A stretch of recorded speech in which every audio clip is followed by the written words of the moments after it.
The thing you mentioned about the hatred for Democrats and everything. I grew up religious fundamentalist as well.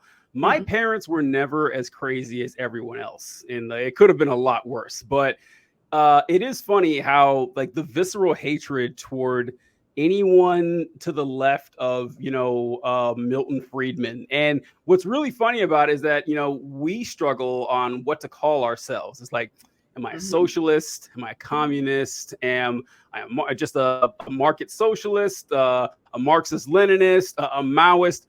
But to Republicans and people are always like, oh, they're all liberals. Like they don't bother, Yeah. differentiating between between them at Yeah. all. And so, Yeah. good. Yeah. Even my husband will sometimes say, like, oh, you're the most liberal person I know. And I'm like, I'm pretty sure liberal just means reformer. Like there are even like nuances in those words now that I see the nuances. And I'm like, wait, I'm not even sure I would, that, if I'm the most liberal person, I think I'm on the other side of that now. But yeah, no, it's reductionist. They don't know what they're talking about. So they're just like, liberals. Not only do they not know, but they don't want to. That's the No. part that really gets me. Is that I always say that the problem with a lot of conservatives is that they're intellectually incurious. That's just like they do not care and they don't want to learn. And so Yeah. when they say, "Oh, you're a liberal," you're like, "Okay, actually, I'm not." You've already lost them. Already lost them. They don't want to. So Yeah, I've thought about that so much. And in trying to communicate with like people, from before in my life, they will like present me with arguments, like conservative arguments, and I'm like, I grew up in your political party. Like I voted that way. Like I grew up on Rush Limbaugh. Like my household was Fox News and Rush Limbaugh. Like it was one or the other all the time. So it's like, I know what you're going to say. I've already thought about that and considered it. Have you ever considered this point of view? And just nothing. yeah, Um, yeah, but it's easier. Albert Camus, I think, called it philosophical suicide. That it's easier to offload your ability to, or your responsibility to choose your life by just asking your politician or your yeah. prophet. Exactly. I was going to say your religion does that as well. It's Mhm. it's it's a cliche, but it's black and white thinking. Like literally, it's just, and it's why there's any effectiveness at all to right wing propaganda because it's so fucking easy and Easy. simple. It's all like there are two genders, which is like okay, like you understand why people think that, and like because like that's what you're taught when you're a kid. That's basic biology, but you want to move Pink or beyond blue. basic. Yeah. That's Say what? it. Pink or blue. Pick up exactly. Yeah, yeah. Just real like, are you for America or against America? Like just like real simplistic stuff that doesn't really help you understand your language at all.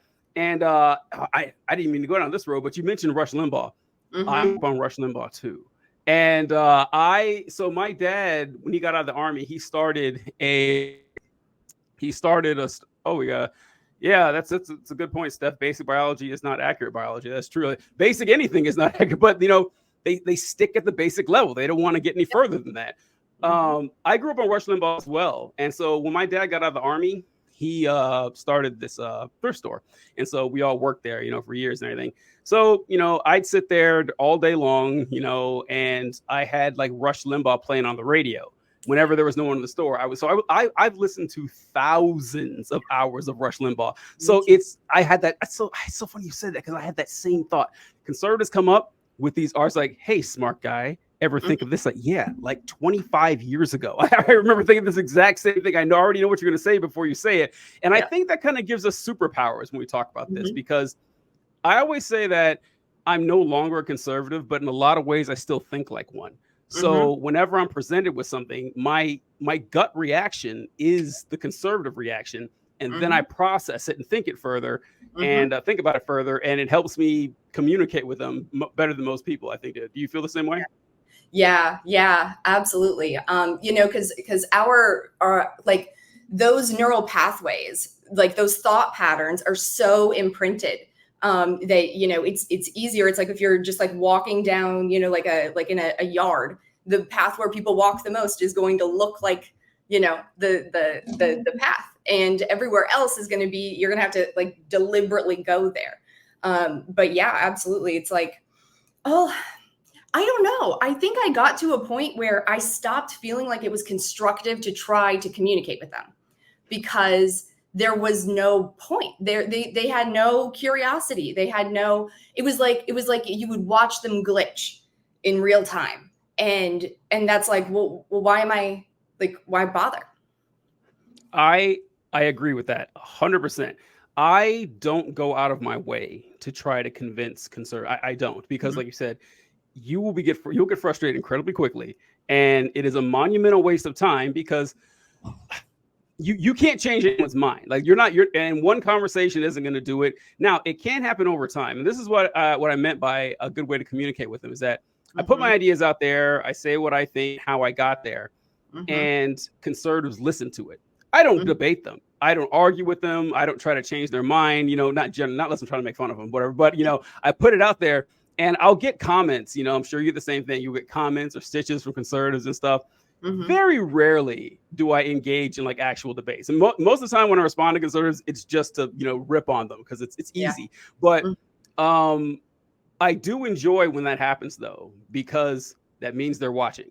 And and then you have ones that keep coming back and commenting. So like they're still watching. Now, it won't be today, won't be tomorrow, won't be next year, might be like 5 years from now. A lot of them will wake up. They will. But I'm not going to make that my priority. You're right. I always say that most of them can't be saved, but those who can be saved are worth saving, because, you know, we were there once too. So I hope for the best for them, and I'm going to keep saying it. And I find it that it's like a secondary measure, an effective way to kind of get the message across. Yeah. Which begs the question: how did we get here? Because we could have stayed.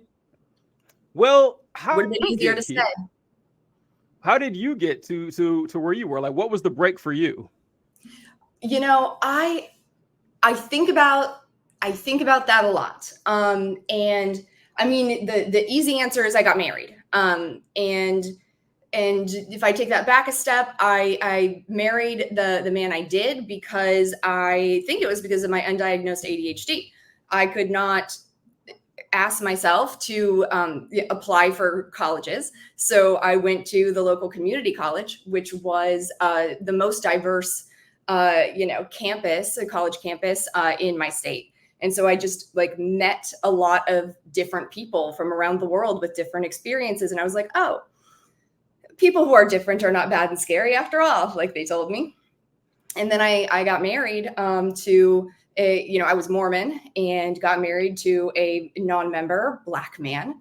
And then I was like, so for me, it was that relationship that, kind of opened the door to being like, oh, people who aren't like me are not bad and scary. And maybe, I don't know, I guess I think that opened the door.